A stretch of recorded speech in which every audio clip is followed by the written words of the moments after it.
Este espacio florece como un faro en el fin del mundo para náufragos, viajeros y soñadores. Durante 60 minutos nos proponemos bajar desde los vientos de la Patagonia, reflexiones e ideas, historias y relatos, música, sonidos y palabras para dárselas a quienes quieran reencontrarse con su identidad y levantar el vuelo. Aquí comienza Ojo con la Cultura. Su conductor, Jaime Gonzalo Uribe.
Sí, ahora sí, ya estamos al aire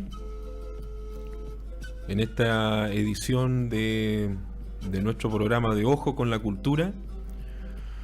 Hoy día, sábado 4 de mayo de este año 2019. Algunos problemas técnicos hemos tenido para hoy día, pero eso ya estamos recuperándonos. Y podemos estar junto con ustedes en esta mañana de día sábado 4 de mayo. Cerrando, y escúcheme bien, cerrando, aunque ya estamos iniciando este mes de mayo, cerrando el mes del libro. Mes que terminó oficialmente el día 30 de abril con la presentación que se hizo en dependencias del Museo Regional de las conclusiones del documento que se hizo efectivo de parte de la Sociedad de Escritores de Magallanes. Con respecto también a ese documento que valora todo el trabajo realizado en el Encuentro Interregional de Escritores desarrollado en los primeros días de octubre del año pasado, 2018. Que, como lo hemos dicho, lo hemos señalado en reiteradas oportunidades, fue un encuentro dedicado a la memoria del centenario natalicio de Gabriela Mistral y que contó con la participación de 17 escritores y autores, algunos venidos de la zona central del país, especialistas en la temática de Gabriela Mistral, pero también con el apoyo de varios y la participación de varios escritores y escritoras de acá de la región de Magallanes. Lo importante es que en ese encuentro de escritores no solamente se trató la problemática de la Mistral y su incidencia aquí en la región, sino que también se habló de lo que ha sido el avance de la literatura regional, sobre todo en los últimos 35 años, desde que se desarrollara aquel famoso encuentro de escritores aquí en Magallanes del año 1982.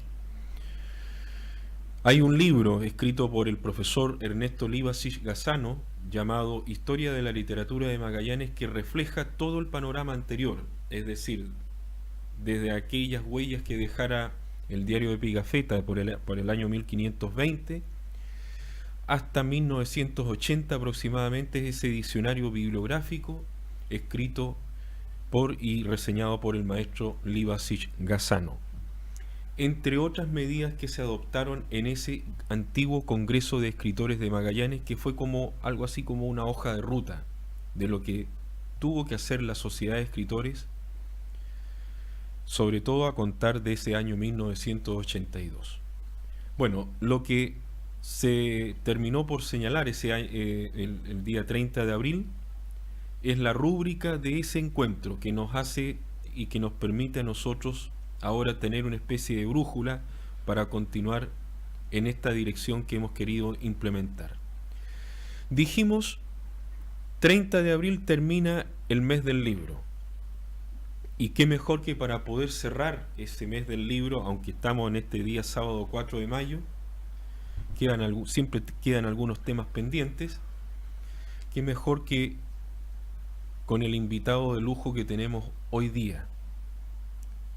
Porque digo de lujo porque es el crítico literario, el único crítico literario que tenemos en Magallanes, y que él ha continuado con esa beta genial, maravillosa, fantástica, que por espacio de 7 décadas desarrollara Marino Muñoz Lagos. Hoy aquí junto a nosotros en esta mañana de mayo, primer sábado de mayo de este año 2019, Marino Muñoz Agüero. Marino, ¿cómo estás tú? Feliz de que estés con nosotros aquí en Polar Comunicaciones en esta mañana fría de mayo. Sí.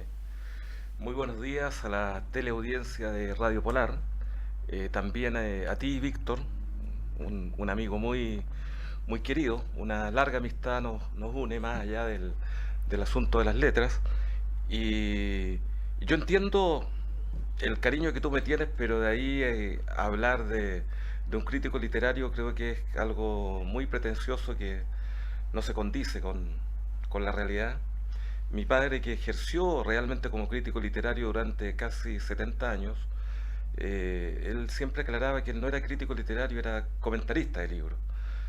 Y yo, menos que eso, yo simplemente hago unas reseñas de libros los días domingos en el diario, en el mismo espacio que mi padre ocupó durante casi 70 años en la prensa austral, reseñas de libros que van acompañadas, ¿no es cierto?, de algunas crónicas históricas o crónica urbana que sí yo venía cultivando más o menos desde el año 98, en forma esporádica, no en forma metódica como es ahora durante todos los domingos.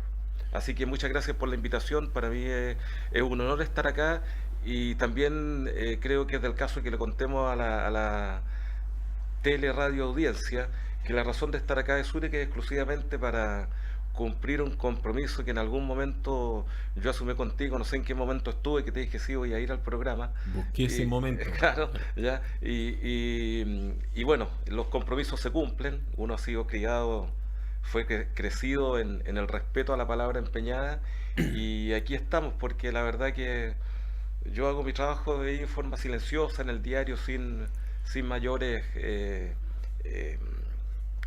rebotes públicos, por así decirlo. Bueno, pero tú tienes fama de ser un wanderino de corazón.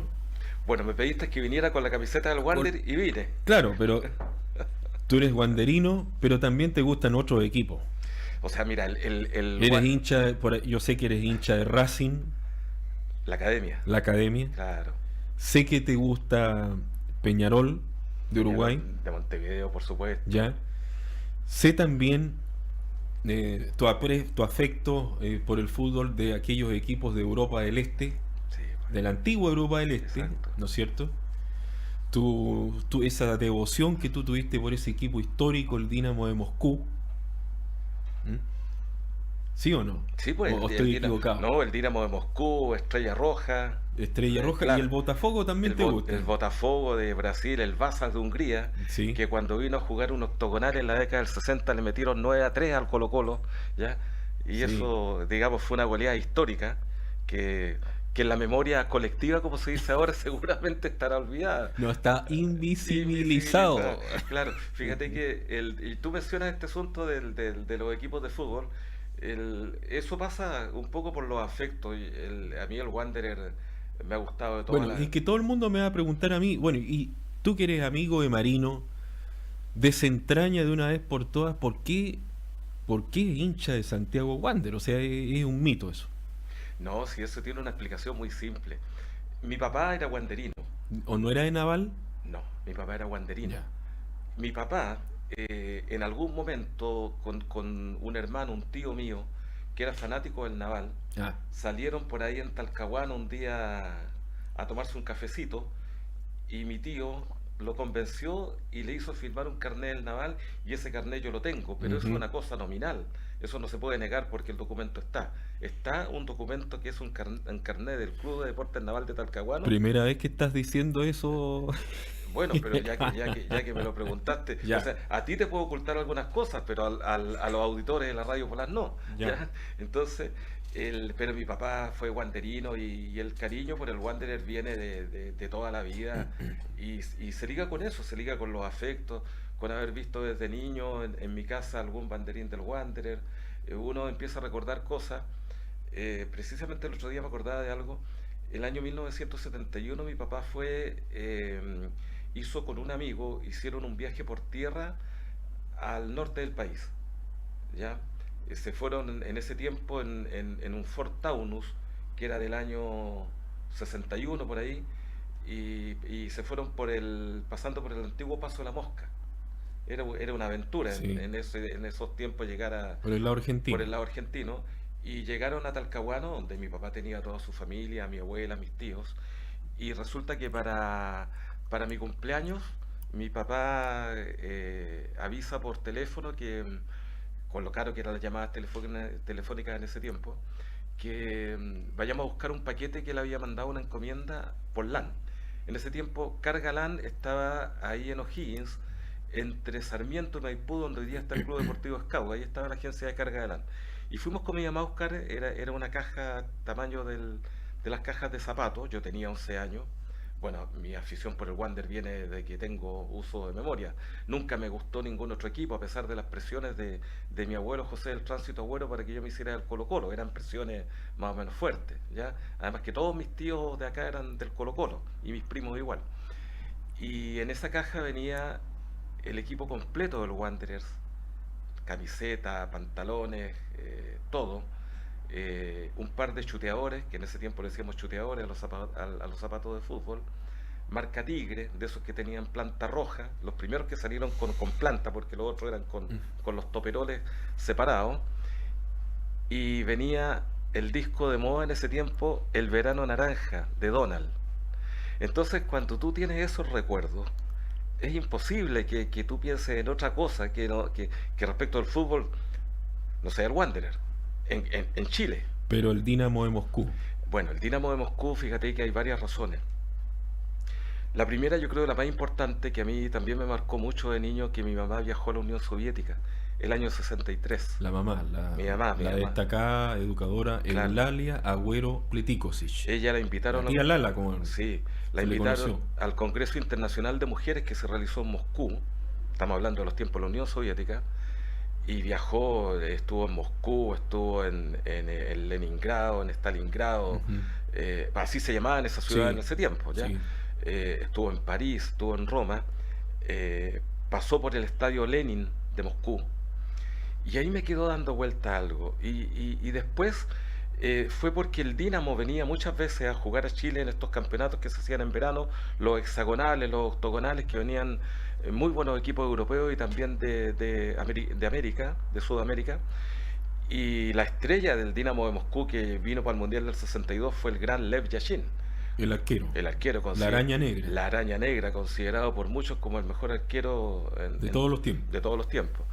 Y ahí vino una ligazón con el Dinamo. La admiración por Lev Yashin, además que yo era admirador de Juan Olivares, el arquero del Wanderer. Y como yo era malo para la pelota, me colocaban al arco, ¿ya?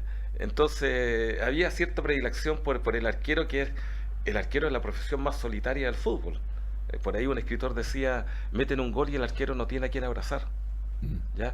Entonces, y una vez hablando con Juan Olivares, el arquero de Wanderers, yo le contaba que yo lo admiraba mucho a él, porque como yo era tan malo, siempre me ponían al arco, y Juan Olivares me dijo, a mí me pasó lo mismo. Pero la diferencia es que Juan Olivares llegó a ser uno de los mejores arqueros de Chile. Y lo escribiste en una crónica. Y eso lo escribimos también. Lo otro que tiene que ver con el Dinamo de Moscú es que en las divisiones inferiores, quien le disputó el puesto de arquero a Lev Yashin fue nada menos que Eugenio Vstuchenko. El famoso poeta. El famoso poeta soviético, ruso, después él se fue de la Unión Soviética, y que estuvo acá en Magallanes. Sí. Vstuchenko, que era el intelectual insignia de la Unión Soviética, vino a Chile, vino muchas veces a Chile, pero la primera vez fue el año 1967, a fines de 1967. Pasó a buscar a Francisco Colobane a Santiago, intelectual insignia del Partido Comunista de Chile. Se vienen para acá y acá los espera mi papá. Y gracias a una gestión de don Jorge Babarovich, que en ese tiempo era apoderado de la ganadera Tierra del Fuego, la continuadora de la sociedad explotadora Tierra del Fuego, sí. La explotadora, recorren toda la Patagonia, ¿ya? Evtuchenko era famoso, famosísimo. Y bueno, entre sus galardones, entre las cosas que se menciona de él, es que su poema Babi Yar, Sí. ¿ya? Que es un lugar, ¿no es cierto?, de la Unión Soviética donde asesinaron a muchos judíos durante la Segunda Guerra Mundial, inspira la Sinfonía número 13 del gran músico soviético Dmitri Shostakovich. Así es. ¿Ya? Entonces, y aparte de toda su obra poética y su prosa. Y la otra razón para que me gustara el Dinamo de Moscú es que yo jugué en la pandilla de mi barrio, y en la pandilla de mi barrio había un equipo que se llamaba Dinamo, y que tenía una directora técnica. Pandilla de mi barrio, que de la población Filroy. No, la pandilla de mi barrio, la que partió en las canchas que están ahí donde está actualmente el hospital Naval. de las Fuerzas Armadas, antiguo hospital naval. Y en el tiempo que yo jugué en la pandilla de mi barrio, jugamos en donde están los edificios de la Armada, ahí en el cuadrante de Briceño, Miraflores, Chiloé, Armando Sangüesa. La población Capremer, que está ahí. No, más allá. Más allá. Donde están los edificios de la Armada. Y alcanzamos también a jugar en la última cancha que tuvo la pandilla de mi barrio, que es en una explanada del Parque María Betty frente a la laguna. No la cancha tradicional del parque, que es la que estaba en la mitad del parque. Y ahí había un equipo que se llamaba Dinamo y que tenía una directora técnica, que era la señora Vania Orlov, casada con Miguel Barrientos, que era reportero de la prensa austral y que es la mamá de mi compañero de curso Mauro Barrientos, el psicólogo. Entonces, razones para que me tenga una admiración por el Dinamo Moscú hay varias. Oye, actividad profesional, Marino, tú te has desempeñado durante muchos años en lo que es la administración pública. Yo siempre he sido funcionario del Estado. Siempre. Siempre. Se te recuerda con mucho afecto en servicio de salud. Ahora tú te desempeñas en la Corte de Apelaciones de Punta Arenas. Claro, yo la verdad que por un asunto de vocación, no sé, he trabajado en estos dos sectores. Son sectores que ven un poco la parte dolorosa de la existencia. ¿Ya?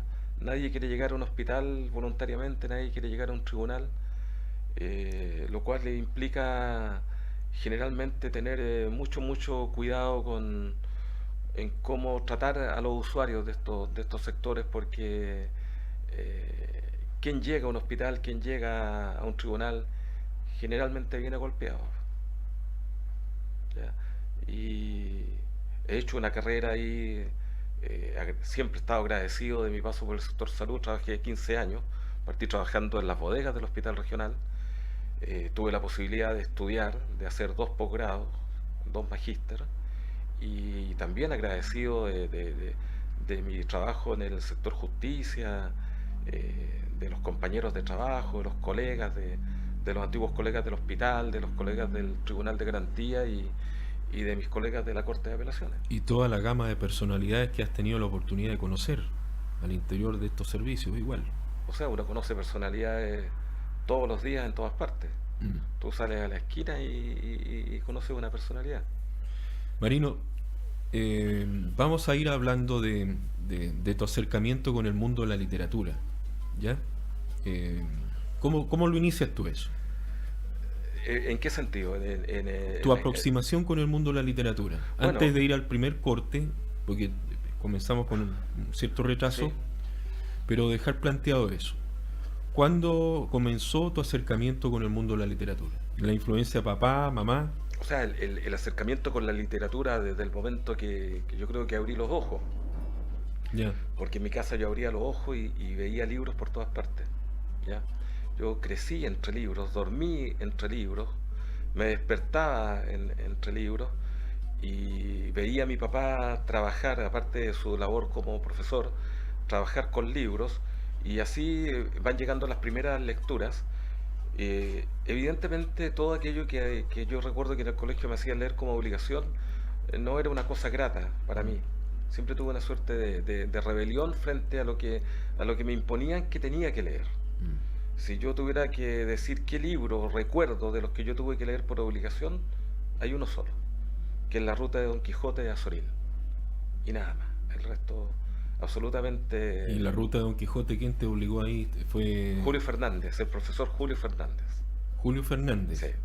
Escuela... Perdón, Julio Ramírez Fernández. Julio Ramírez Fernández en el liceo. En el liceo, ¿ya? Entonces, yo en ese sentido rescato aquellos libros que muchas veces le preguntaba a mi papá que yo podía leer, le preguntaba si un libro era entretenido. Cuando uno es niño se guía por la estructura del libro, por la portada, por los colores, por esas cosas. Y claro, y las primeras lecturas voluntarias, por así decirlo, más allá que cuando niño, claro, leía las colecciones de cuentos preciosos que habían en ese tiempo, las fábulas de Sopo, cosas así, pero en la adolescencia, ya en la etapa universitaria, podríamos decir, ya asumir una lectura un poco más rigurosa, y rescato a autores de ese tiempo que yo leía, que lamentablemente están olvidados. Gonzalo Drago, por ejemplo, con su cuento Mr. Jara, con su novela Los muros perforados, Manuel Miranda Sayorenzo, otro escritor que está más o menos perdido, me acuerdo de la novela El carruaje del diablo, o David de las Islas. Me acuerdo haber leído mucho en una etapa Ernesto Cardenal, los epigramas.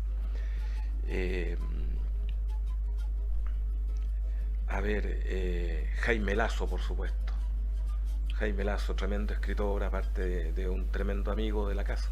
Bueno, vamos a hablar de eso. Marino Andrés. Marino Andrés, yo te digo siempre Marino Andrés. ¿Y ustedes saben por qué le dicen Marino Andrés? Bueno, porque en la casa, como dice él, llegaba un gran amigo de Marino Tomás. Marino Tomás era el papá, Marino Tomás Muñoz Lagos. Y a la casa llegaba un poeta, narrador, un gestor cultural, como le dicen hoy día, eximio,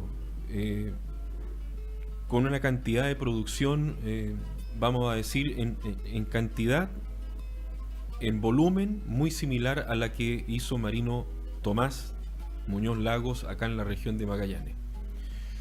Ese hombre se llamaba Andrés Sabela y venía desde Antofagasta exclusivamente para ver aquí a Marino Tomás. Y a raíz de esa amistad, cuando nace el hijo de Marino Tomás y de Eulalia, bueno, deciden colocarle Marino Andrés. Por eso que el hombre que está acá a mi diestra se llama Marino Andrés Muñoz Agüero. A la vuelta, retornamos.